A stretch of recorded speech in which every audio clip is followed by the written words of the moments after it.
Programang ito ay rated SPG. Striktong patnubay at gabay ng magulang ang kailangan. Maaaring may masiselang tema, lengguwahe, karahasan, sexual, horror o droga na hindi angkop sa mga bata. Ikakanta na nga nitong si Attorney Alon ang lahat ng kasabwat niya. Kasama na nga itong si Patricia. Alamin natin. Welcome back sa aking channel. Mga kaganapan sa Lilet Matias. Namomroblema nga itong si Lilet Matias. Kasama na si Melody at si Kurt. Dahil na-dismiss na nga ang kaso nila laban kay Attorney Alon.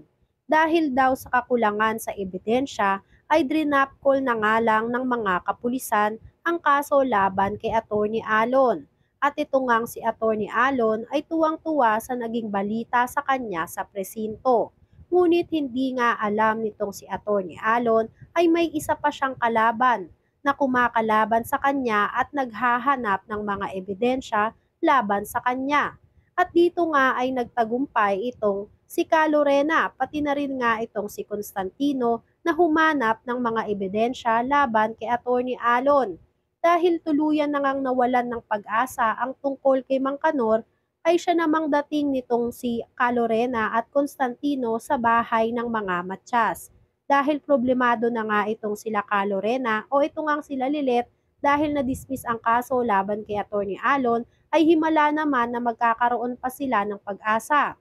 Dahil dumating si Calorena at si Constantino para pakita sa kanila itong si Menard na handang tumestigo laban kay Attorney Alon. Hindi nga naniwala sa una itong sila Lilet dahil nung una ngang tumestigo o nagbigay ng testimonya itong si Menard ay puro kasinungalingan nga lang ang sinabi niya. Sinabi nga nitong si Menard sa mga kapulisan na hindi niya kilala itong si Attorney Alon. Kaya naabsuelto nga siya sa kasong ibinibintang sa kanya ni Lilet noon. Pero ngayon daw ay handang-handa na nga itong si Menard na isiwalat ang lahat ng mga krimen na ginawa nitong si Attorney Alon. Inisa-isa nga nitong si Menard ang lahat ng krimen na ginawa nitong si Attorney Alon.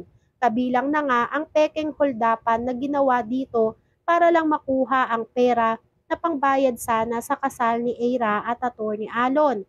Dito nga ay ibinunyag din itong si Menard na isa nga rin itong si Attorney Alon sa nagpadukot dito kay Mang Kanor at siya naman ang nagpapatay din dito kay Mang Kanor at alam nga din daw nitong si Menard kung saan inilibing itong si Mang Kanor. Kaya naman gulat na gulat at hindi makapaniwala ang pamilya Matias sa lahat ng sinabi nitong si Menard sa kanila. Maging ito ngang si Melody ay hindi rin makapaniwala. Naging emosyonal siya sa nalaman niya na tama talaga ang lahat ng hinala nila, na si Attorney Alon talaga ang mastermind sa pagkawala o pagkamatay nitong si Mang Kanor. Kaya naman hindi na nag-aksaya pa ng oras si Kurt at si Lilet, kasama nga itong si Calorena at si Constantino. Dinala agad nila sa presinto itong si Menard upang sabihin sa mga pulis na tetestigo na nga si Menard laban kay Attorney Alon. At dahil nga sa mga testimonya na binitawan nitong si Menard, ay talaga namang naggawa na ng search warrant agad ang mga kapulisan at pinuntahan agad nila sa bahay itong si Attorney Renan. Hindi nga alam nitong si Attorney Renan na handa na siyang ipahuli o dakipin ng mga pulis dahil may tumestigo na nga laban sa kanya.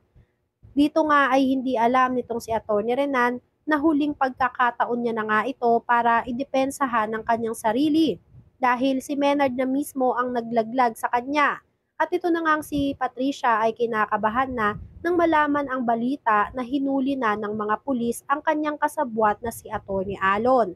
Nanganganib na nga itong si Patricia dahil hindi nga papayag itong si Attorney Alon na siya lang ang maagrabyado.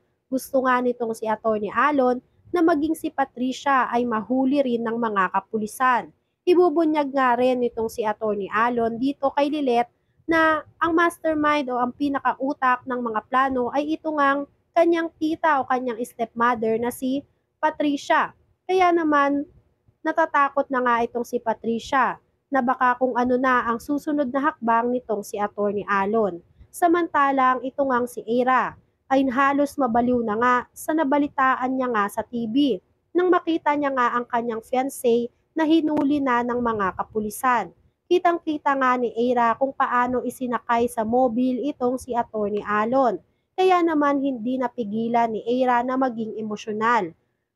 Sa kabila nga daw ng lahat, ay napatunayan pa din nga na itong si Atty. Alon ay may kinalaman pa rin sa pagkamatay o pagkawala ni Mang Kanor.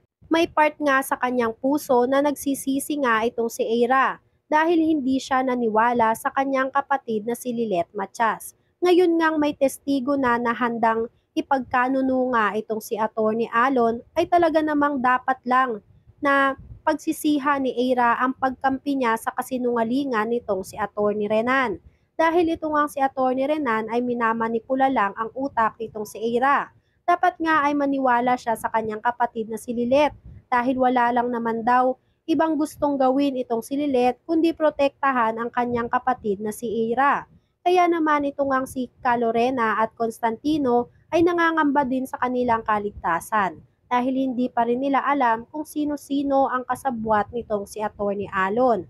At baka naman sila naman daw ang balikan kung sakaling malaman na tinulungan nga nila si Lilet sa paghahanap ng mga ebidensya laban kay Atty. Alon. Pero ito ngang si Calorena ay malakas pa rin ang loob.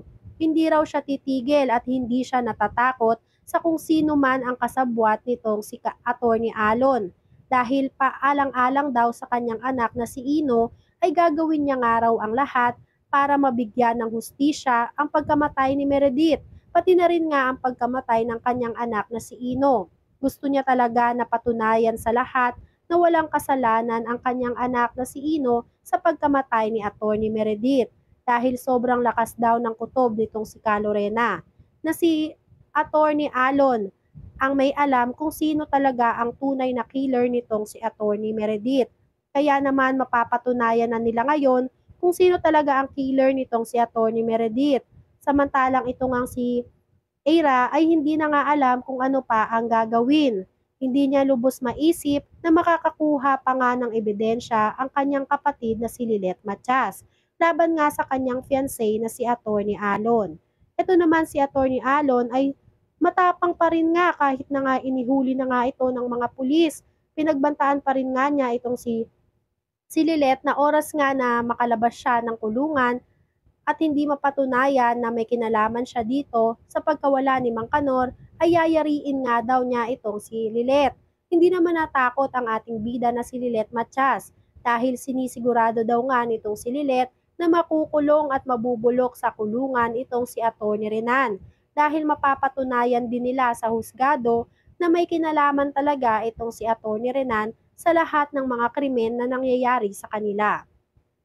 Ikanta na kaya nitong si Atty. Renan ang kanyang kasabwat na si Patricia o maglantad na nga rin itong si Trixie at tuluyan na ngang ilantad ang kanyang ina na si Patricia sa mga kapulisan? Yan nga ang mga kaganapan at mga dapat nating abangan dito sa Lilet Matias. Kung gusto nyo pa ng mga ganitong klaseng video ay mag-subscribe at i-like itong video na to.